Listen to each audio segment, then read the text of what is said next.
Hi, everyone. Welcome back. Today's Synastry is between Amy Winehouse and Blake.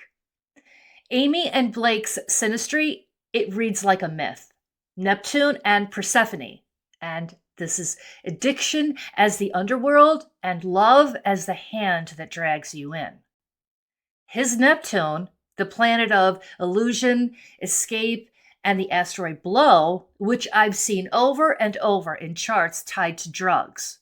Together, they conjunct Amy's moon in the seventh house that rules relationships. So when his Neptune and Blow conjuncts her moon, her emotional field gets flooded with his illusions, addictions, and moods. It feels intoxicating to her, but it's rose-colored glasses mixed with addiction. And once you're in that fog, you don't even realize it until it's too late. Her amour and her part of fortune conjuncts his Venus.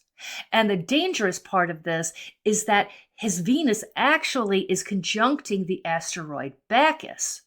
So he loves to party. He likes over-the-top lifestyle, overindulgent, and her amour is conjuncting his Pisces in Venus. His Venus in Pisces, the sign that's ruled by Neptune, where love isn't grounded. It's a dream. So he romanticizes everything, chases beauty until it blurs into escape. With her amour conjuncting his Bacchus, now we have this love triangle going on here with drugs already. And her part of fortune, it's like a mini Jupiter. So it makes these energies larger than life. He loves her, yes, but there's a lot of partying going on here. The laughter fades and the whisper of temptation takes over. His Mercury in Taurus conjuncts her asteroid Blow. That has to do with drugs, specifically cocaine, like I've said before. So the way he spoke and thought, it carried the frequency of indulgence. And with Mercury in Taurus here, it's the language of the body, of sensualness.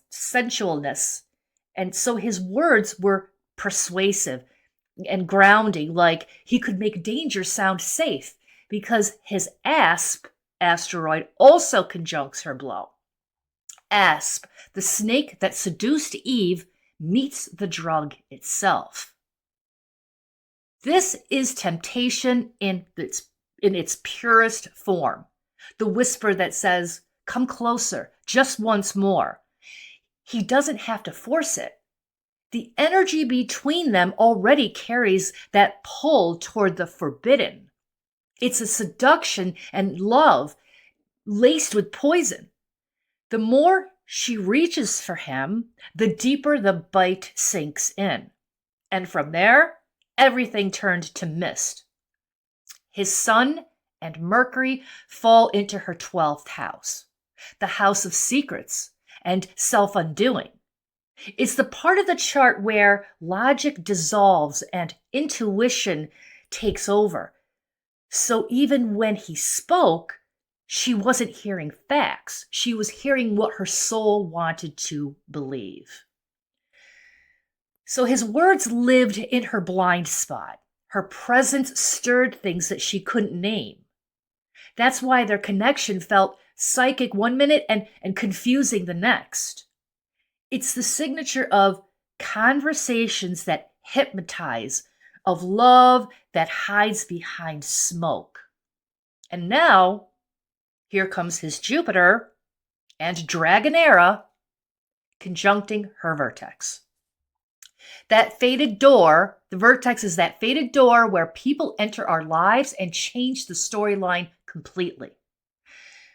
Jupiter expands everything that it touches, and Dragonera, in my experience from doing charts, has the energy tied to heroin, to chasing the dragon.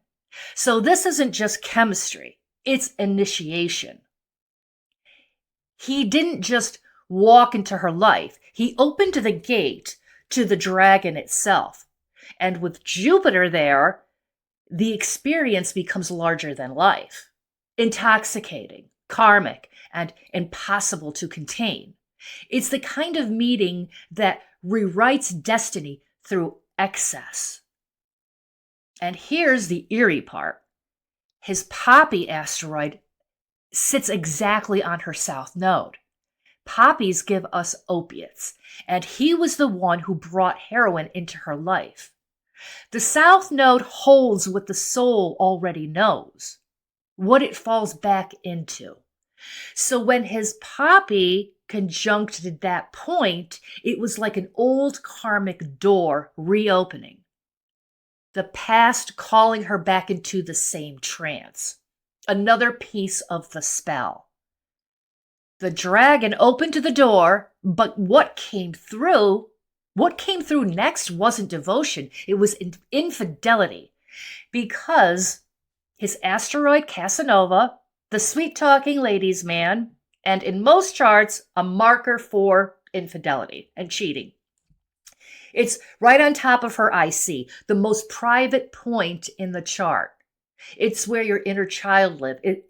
It's her inner sanctuary. And the IC, like I said, it's where your inner child lives, where your trust is formed. So when his Casanova touched that spot, it didn't just betray her as a partner, it reached down and hurt the child inside of her, who wanted to believe that love was safe.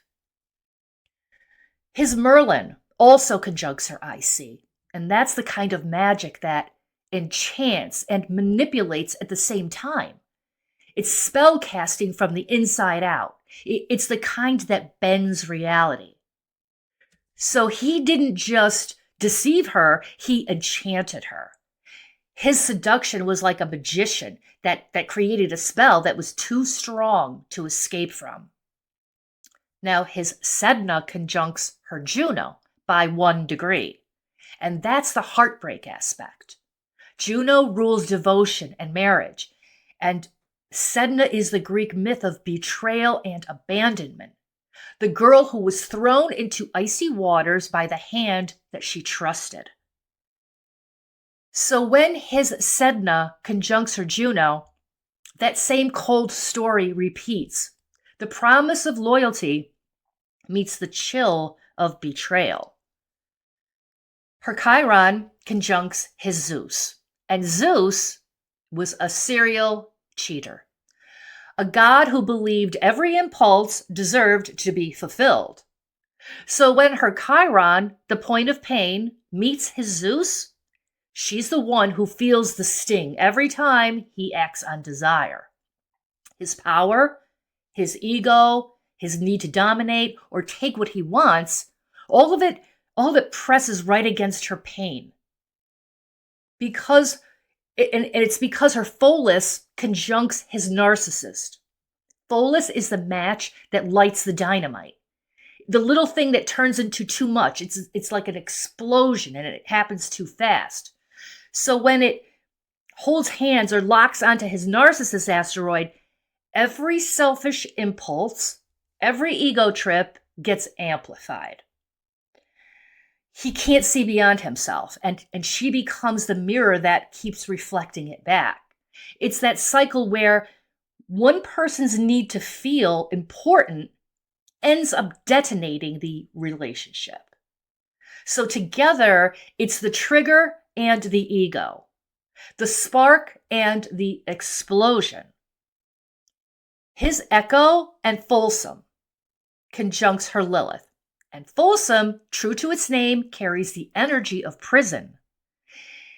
It's love and obsession locked inside invisible walls. Echo means repeating the same patterns, and Folsom can't escape, and Lilith refuses to give in. So together they create a loop.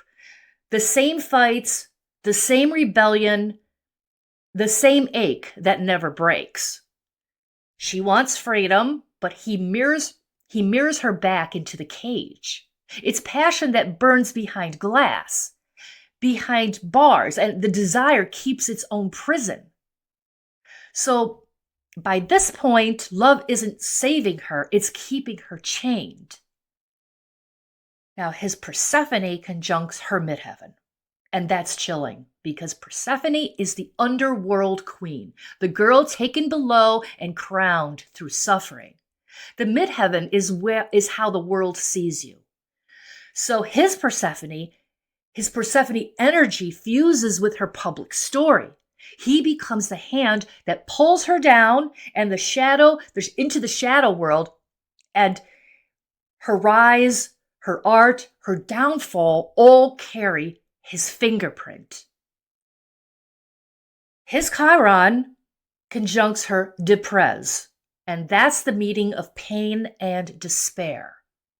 His pain activates her sadness, and her sadness mirrors his pain. She absorbs it until it becomes her own. So what starts as healing turns into a painful entanglement resulting in depression. Now, pain opened the door, and his Neptune walked right in and squares her Mercury in Virgo. So right away, truth gets slippery. Mercury in Virgo wants precision. It wants the facts lined up neatly, but Neptune blurs the edges. Words get twisted, promises melt, and conversations drift into half-truths.